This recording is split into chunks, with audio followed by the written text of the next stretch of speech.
বাংলার বৌদি এবার বলিউডের আইটেম ডান্সার বলে ভুল হবে। একটা ছোট্ট ক্যামিও সিনে দেখা যাচ্ছে রুক্মিণী মৈত্রকে, যাকে সবাই দেবের গার্লফ্রেন্ড হিসেবেই সাধারণত চেনে। দেবের সিনেমায় আমরা তাকে অভিনয় করতে দেখেছি এবং তার একটা ক্যামিও আমরা দেখছি বলিউডে বিদ্যুৎ জাম্বালের একটি সিনেমা ক্র্যাকে, যেখানে একটি নতুন গান বেরিয়েছে রম রম বলে। তো এই গানটা গেয়েছেন, মিউজিক দিয়েছেন, সব কিছুই করেছেন এমসি স্কোয়ার। এটা কি ধরনের নাম আমি জানি না। এমসি স্কোয়ার অ্যাকচুয়ালি তিনি গেয়েছেন, তিনি মিউজিক কম্পোজ করেছেন, আবার তিনি লিরিসিস্ট। তো বিষয়টা হচ্ছে এই সিনেমায় অর্থাৎ ক্র্যাকে এই যে গানটা, সেইটা হঠাৎ করেই আজ চলে এসছে টি সিরিজ ইউটিউব চ্যানেলে। এবার বিষয়টা হচ্ছে আমরা কদিন ধরেই দেখতে পাচ্ছিলাম যে বিদ্যুৎ জাম্বালের ডাকে ছুটে গিয়েছিল রুক্মিণী মৈত্র। এর আগেও তারা দুজনে একসাথে একটি সিনেমা করেছেন সনাক বলে।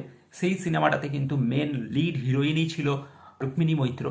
এবার বিষয়টা হচ্ছে যে আমরা ভেবেছিলাম যে প্রমোশনাল কাজে যেহেতু বিদ্যুৎ জাম্বাল আর রুক্মিণীর মধ্যে একটা ভালো বন্ধুত্বপূর্ণ সম্পর্ক তৈরি হয়ে গেছে, সেক্ষেত্রে হতে পারে ক্র্যাকের প্রমোশনে আমরা রুক্মিণীকে দেখতে পাচ্ছি।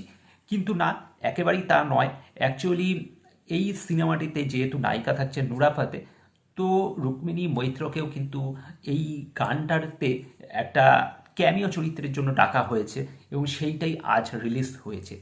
তো বুঝতেই পারছো যে বিদ্যুৎ জাম্বালের সাথে তার যে বন্ধুত্বপূর্ণ সম্পর্কটা সেটা বেশ ভালো জায়গায়, এবং সেই কারণে এই ছবি যেহেতু প্রডিউসারও বিদ্যুৎ জাম্বাল, তো সেই ক্ষেত্রে তাকে কিন্তু সে ভোলেনি। এবং অবশ্যই এই ক্ষেত্রে যেহেতু লিড হিরোইনের হিসেবে তার সুযোগ ছিল না, কিন্তু তা সত্ত্বেও একটা গানের মধ্যেও তাকে কিন্তু ইনপুট করা হয়েছে। এবং যে গানটা আমরা শুনছি এমসি স্কোয়ারের ভয়েসে, গানটা শুনতে কিন্তু একেবারেই ভালো লাগছে না, শ্রুতিমধুর মনে হচ্ছে না কি। এবং এই গানের লিরিক্সও কিছু মাথামুন্ডু আমি বুঝতে পারছি না, এবং এর মধ্যে র্যাপও আছে একটা পোর্শনে। এবং এই গানের মধ্যে যে বিদ্যুৎ জাম্বালকে একেবারে মানে যাকে বলা হয়, আমরা এক কথায় যদি বলি তো ছাপড়ি, তো সেই অর্থেই লাগছে তার যে তাকে যেভাবে প্রেজেন্ট করা হয়েছে। তো যাই হোক, গানটা কী পারপাস ইউজ করা হবে হয়তো গানটা সিনেমার শেষে গিয়ে থাকবে। এটা নামটা শুনে মনে হচ্ছে অবশ্যই একটা অ্যাকশন ছবি হতে পারে, কিন্তু এখানে রুক্মিণীকে কিন্তু বেশ ভালোই লাগছে, তাকে কিন্তু একেবারে বাঙালি সাজেই সাজানো হয়েছে। তো সেই জায়গা থেকে বেশ ভালোই লাগছে। যাই হোক, সানাকের পর আবার দুজনকে একসাথে দেখা যাবে, ছোট্ট সিন হলেও এটাই। এবং অবশ্যই এটা যারা নাকি রুক্মিণী মৈত্রের ফ্যান তাদের কাছে তো বটেই, পাশাপাশি দেব ফ্যানদের কাছেও এটা একটা ভালো গুড নিউজ। তো সংটা অবশ্যই তাদের কাছে পপুলার হবে, কারণ অবশ্যই টলিউডের গার্ল তাকে দেখা যাচ্ছে বিদ্যুৎ জামালের সাথে।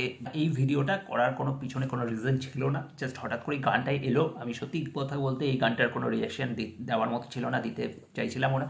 শুধুমাত্র হ্যাঁ, এইটুকু গেস্ট অ্যাপিয়ারেন্স দেখে এই রিভিউটা করা। অবশ্যই তোমাদের মতামত শেয়ার করবে, আর ভিডিওটা ভালো লাগলে লাইক শেয়ার করে দেবে, চ্যানেলটা সাবস্ক্রাইব করে সাথে থাকবে। Thank you.